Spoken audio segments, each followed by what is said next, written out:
الاناليز دي ريسك هي مقاربه استباقيه اللي الهدف ديالها هو توقع الاحداث اللي ممكن توقع في المشروع ولا مكان العمل باش نقدروا نتخذوا الاجراءات اللازمه باش نتفاداوها. هذا التحليل ما كيدارش بصفه فرديه وانما كيدار بصفه جماعيه بحضور مجموعه من الفاعلين والمتدخلين في المشروع على اختلاف التخصصات ديالهم. باش نديروا واحد التحليل مزيان وفعال خاص ضروري ندوزو بمجموعه من المراحل واللي هي كالاتي. اولا ليطابليسمون دي كونتكست، يعني كنحددوا لي زاكتيفيتي ولي طاش اللي غادي نديروا ليهم تحليل المخاطر. واحسن طريقه ممكن نحددوا بها لي زاكتيفيتي ولي طاش اللي عندنا في البروجي هي نرجعوا للبلانين انيسيال، حيت فيه غادي نلقاو كاع لي زاكتيفيتي اللي غادي نديروها في المشروع، وهذا البلانين هو اللي غادي نديروه قاعده ديال الاناليز دي ريسك. ثانيا ايدونتيفيكاسيون دي ريسك، كنديروا التعريف ديال المخاطر اللي متعلقه بهاد لي زاكتيفيتي ولي طاش اللي حددنا من قبل. في هذه المرحله ضروري ما نردوا البال لواحد الخطا اللي كيوقعوا فيه بزاف ديال الناس، واللي هو ربط مجموعه من لي طاش مع مجموعه ديال لي ريسك، اي مجموعه مقابل مجموعه بحال في الصوره. والطريقه الصحيحه هي اننا كنمشيو بتسلسل هرمي. نزيدو نوضحوا كل اكتيفيتي كتكون من مجموعه ديال لي طاش، كل طاش من لي طاش كتكون مرتبطه بمجموعه ديال لي ريسك، اي كنحددوا كاع لي ريسك اللي مرتبطين بلا طاش عاد كندوزو لاطاش الثانيه، وملي كنساليو من لاطاش الثانيه كندوزو لاطاش الثالثه وكنعاودوا نفس الطريقه. من بعد ملي كنساليو لي طاش كاملين كندوزو لاكتيفيتي المواليه ونطبقوا نفس المنطق حتى كنكملوا لي زاكتيفيتي كاملين. ثالثا لاناليز دو ريسك، في هذه المرحله كنحللوا كل ريسك بوحدو. في هذا التحليل كنقدروا لا بروبابيليتي ولا غرافيتي بنفس الطريقه اللي شفنا في الفيديو الخاص بلا بروبابيليتي ولا غرافيتي، واللي غادي تلقاو الرابط ديالهم في لا ديسكريبسيون.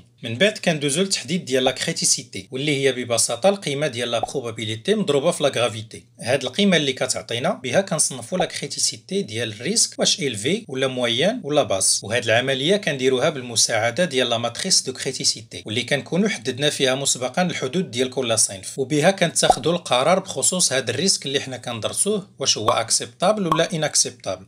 رابعا تريتمون دو ريسك، في هذه المرحله من لاناليز دو ريسك كنحددوا لي ميزور دو كونترول بالاعتماد على لا بيراميد دو كونترول اللي شرحنا في الفيديو الخاص بلا هيرارشي دو كونترول، واللي غادي تلقاو الرابط ديالها في لا ديسكريبسيون. ملاحظه النوع والصنف ديال لو كونترول اللي كنطبقوا على كل ريسك ضروري يكون عقلاني وقابل للتطبيق سواء من الناحيه الماديه او التقنيه او اعتبارات اخرى. ومره اخرى ضروري ما نردوا البال مع هذا الخطا ديال التعميم اللي مجموعه كبيره ديال الناس كطيح فيه، واللي هو كيحطوا ليست ديال لي ريسك في المقابل ديالها كيحطوا ليست ديال لي ميزور دو كونترول بلا ما يربطوا كل ريسك بالكونترول ديالو بحال هاد الشكل اللي في الصوره. خامسا ليفالياسيون دو ريسك ريزيدويل، من بعد ما درنا لي ميزور دو كونترول كنعاودو نديرو تقييم ديال المخاطر المتبقيه بنفس الطريقه اللي عرفنا من قبل في المرحله الثالثه، وفي هذه المرحله كنعرفوا الفعاليه ديال لي ميزور دو كونترول اللي درنا لهاد الريسك. سادسا لا دوكيومونطاسيون اي لا كومونيكاسيون، من بعد ما كنكملوا كنتاكدوا باللي قدرنا نتحكموا في الاغلبيه ديال المخاطر كنوثقوها، وفي الاخير كيولي عباره عن وثيقه مصادقه عليها من طرف الفاعلين والمتدخلين في المشروع على اختلاف التخصصات ديالهم. الفيديو اللي جاي غادي نحاولوا نديروا مثال تطبيقي باش نفهموا مزيان الطريقه ديال تحليل المخاطر ونزيدوا ندخلوا في التفاصيل. بالنسبه لكم شنو هو الدور ديال اتش اس او في هذه الاناليز دي ريسك؟ خليو الاجوبه ديالكم في دي كومونتير.